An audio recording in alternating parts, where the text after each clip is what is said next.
প্রধানমন্ত্রী তারেক রহমান প্রাইমারি শিক্ষাকে গুরুত্ব দিয়ে শিক্ষার্থীরা যেন ঝরে না পড়ে এবং এখানে যারা গরিব অসহায় শিক্ষার্থীরা আছেন তাদের যে পোশাক এবং স্কুল ব্যাগ খাবার থেকে শুরু করে নানা উদ্যোগ নিয়েছেন। এবং গাজীপুর সদর উপজেলার ভবানীপুর যে সরকারি প্রাথমিক বিদ্যালয়ে এখানে কিন্তু দেখতে পাচ্ছেন যে আপনার ব্যাগ বিতরণ করছেন এবং কিছুক্ষণ আগে শিক্ষার্থীদের মাঝে কিন্তু আপনার সাইকেল এবং কি অন্যান্য যে সামগ্রী সেগুলো কিন্তু বিতরণ করেছে, শিক্ষা সামগ্রী। অর্থাৎ এটার মূল উদ্দেশ্য হচ্ছে যে শিক্ষার্থীরা যেন কোনোভাবেই যেন প্রাইমারি শিক্ষা থেকে তারা ঝরে না পড়ে এবং এবং তাদের মধ্যে যেন উৎসাহ উদ্দীপনা হয়। এবং আমরা সেটা কিন্তু দেখছি যে গাজীপুর ৩ আসনে যিনি সংসদ সদস্য অধ্যাপক ডাক্তার এস.এম. রফিকুল ইসলাম বাচ্চু, তিনি কিন্তু নিজে এই কবলমতী শিশুদেরকে আপনার এই ব্যাগগুলো তুলে দিচ্ছেন এবং ওনার সাথে রয়েছেন সদর উপজেলা বিএনপির আহ্বায়ক আবু তাহের মুসলিম এবং রয়েছেন সদস্য সচিব আবু বকর সিদ্দিক। এছাড়া উপস্থিত আছেন ভাওয়ালগড় ইউনিয়ন পরিষদের চেয়ারম্যান সালাউদ্দিন সরকার। স্থানীয় সংসদ সদস্যের কাছে আমরা দেখলাম যে আপনারা প্রাইমারি শিক্ষাকে এবং গতিশীল করার জন্য এবং শিক্ষার্থীরা যদি স্কুলে আসে বেশ কিছু উদ্যোগ নিয়েছেন, কি বিষয়ে যদি একটু বলতেন আমাদেরকে। আপনারা আজকে লক্ষ্য করেছেন যে আমরা এখানে ছাত্রছাত্রীদের মধ্যে আপনার স্কুল ব্যাগ বিতরণ করেছি। আপনারা জানেন যে বিগত দিনের সরকার শিক্ষা ব্যবস্থাকে ধ্বংস করেছিল এবং আজকে যদি 5ই আগস্টের পরিবর্তন না হতো তাহলে আমাদের শিক্ষা ব্যবস্থা কোন দিকে যেত আজকে কল্পনাও করা যায় না।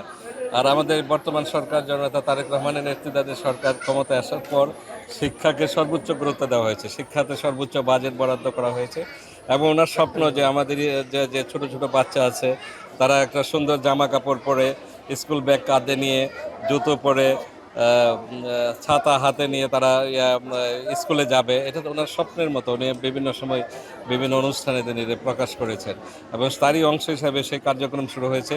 তাদেরকে ব্যাগ দেওয়া হয়েছে, ছাতা দেওয়া হয়েছে, আপনার তাদেরকে সাইকেল দেওয়া হয়েছে। ক্ষুদ্র নিগোষ্ঠীর যারা দূরে থাকে বা যারা বড় তাদেরকে সাইকেল দেওয়া হয়েছে, ছাতা দেওয়া হয়েছে।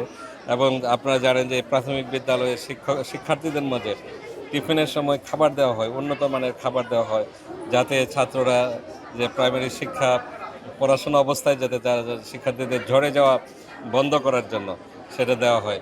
এবং আজকে শিক্ষাকে সর্বোচ্চ গুরুত্ব দিয়েছেন এই বর্তমান সরকার এবং আমরা বিশ্বাস করি যে এই সরকার সুন্দরভাবে যদি এই শিক্ষা ব্যবস্থার মানে যে সামনের দিকে যে এগিয়ে নিয়ে যাওয়া সেটা সেই কার্যক্রম যদি পরিচালিত থাকে তাহলে শিক্ষা একটা ব্যাপক বিপ্লব ঘটবে এবং আমাদের যারা ভবিষ্যৎ, যারা আগামী দিনে যাদের উপর আমরা নির্ভর করি এবং যারা আগামী দিনে আমাদের দেশের হাল ধরবেন আজকে তারা কিন্তু একটা সুনাগরিক হিসেবে গড়ে উঠবে, এটা আমরা বিশ্বাস করি।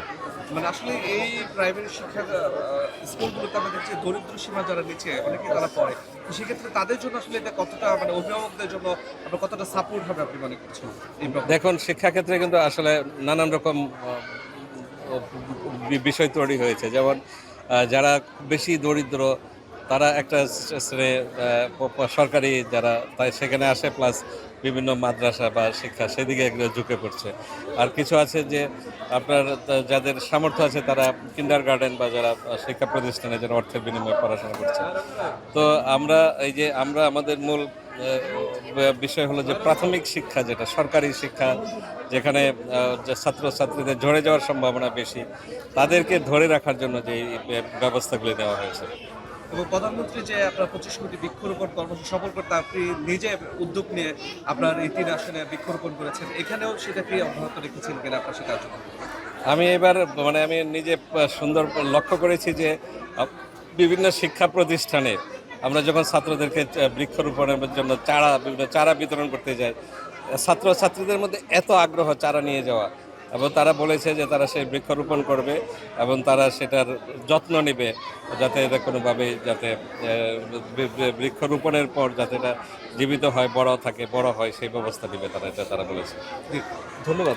শুনছিলেন অর্থাৎ স্থানীয় সংসদ সদস্য, তিনি কিন্তু আমরা শিক্ষার্থীদের মাঝে যে ব্যাগ বিতরণ হয়েছে এবং সেই ব্যাগ বিতরণের কার্যক্রমের মধ্যেই কিন্তু কথা বলছিলেন এবং সেটা দেখতে পাচ্ছেন যে অর্থাৎ সেখানে কিন্তু তিনি কিছুক্ষণ আগে কিন্তু অন্যান্য যে কার্যক্রমগুলো সেগুলো কিন্তু তিনি সফল করেছেন এবং অর্থাৎ সবকিছু মিলিয়ে সরকারি যে আপনার প্রধানমন্ত্রীর যে উদ্যোগগুলো সফল করতে কিন্তু স্থানীয় সংসদের এই উদ্যোগ এই পর্যন্তই ছিল সর্বশেষ।